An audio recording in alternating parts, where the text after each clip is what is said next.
Okay, today we're going to recap how to write with evidence. So I know you guys know how to find it, but we need to be able to put that directly into our answers. So this is called citing with a direct quote. Okay, so my expectations, when you are asked a question, you should always support your answer with evidence, always. Therefore, every response should include you restating the question, you giving the answer, you having a sentence starter and adding a direct quote with quotation marks. And that direct quote should be literally straight from the text. There's no tricks. You don't have to summarize, and that's what a lot of you are doing. You're taking what happens and just telling me a summary in your own words. Instead, this is very important that we support our ideas with that direct quote straight from the text copied onto your idea or onto your paper. So let's start with sentence starters because I think this is where we're getting a little confused because I haven't seen any sentence starters being used. These are what introduce our direct quote, okay? So just a few maybe you could use. In the text it states, the author states, on page blank it states. However, these first two right here are probably the best ones or the easiest ones to remember. And you can use the same one every single time. It doesn't matter, okay? So that's up to you. So you don't have to worry about varying them. Just you have to have one. So let's look at a few of them together with the Dugong Rescue. So that way we are all on the same page. So we're going to analyze the character Julia.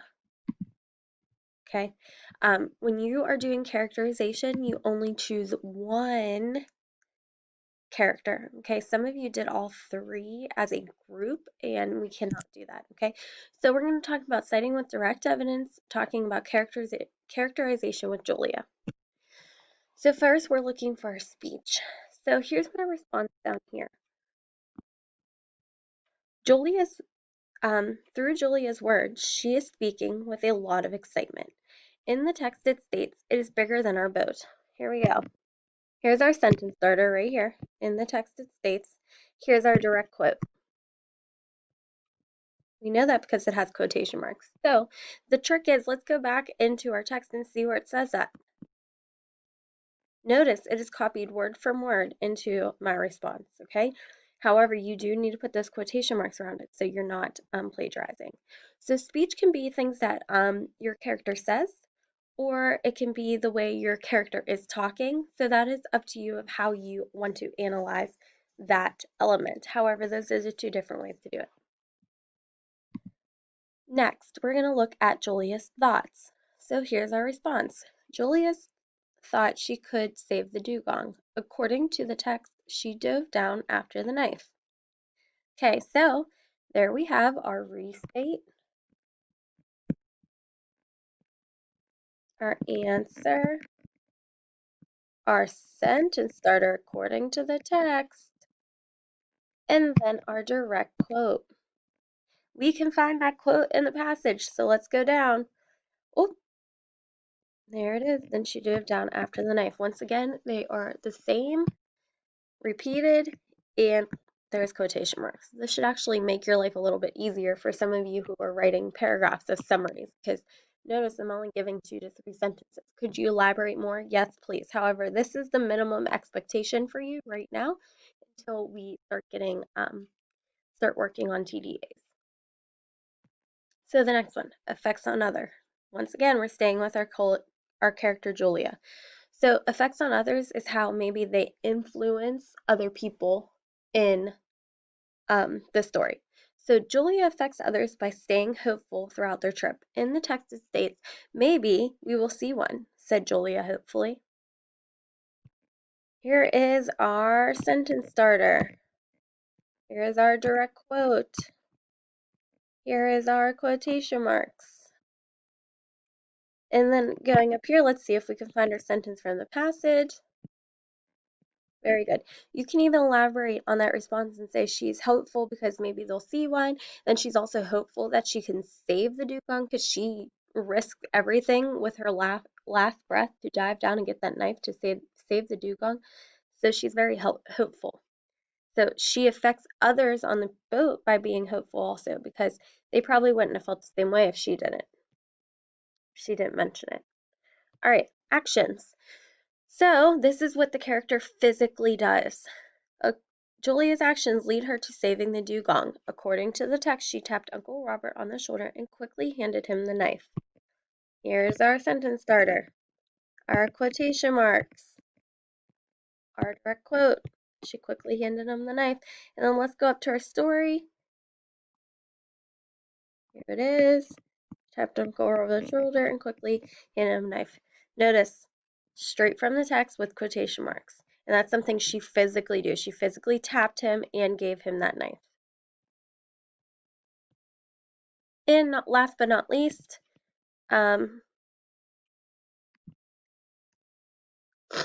we are going to look at Julia's looks. Now, this can be two things. This could either be Julia, the way she looks as a person, or it could be maybe something that she's wearing, or inferences. So this is probably going to be a lot of inferences for you have, if we do not know what she looks like. Sorry guys, my daughter came down the steps and she distracted me. So anyway, all right, so we have here looks. We didn't actually get to see a picture. You could probably look in the pictures of her. However, we have to like take what we already know about her. So Julia appears to be wearing snorkeling gear in a swimsuit. According to the author, Julia puts on their mask and snorkels and quickly pulled their swim flippers over their bare feet. I can also infer that Julia is wearing a swimsuit. She's ready to dive into the water to save the dugong. So here is our sentence starter, our quotation marks, our direct evidence. Okay, we can find this up here in our text.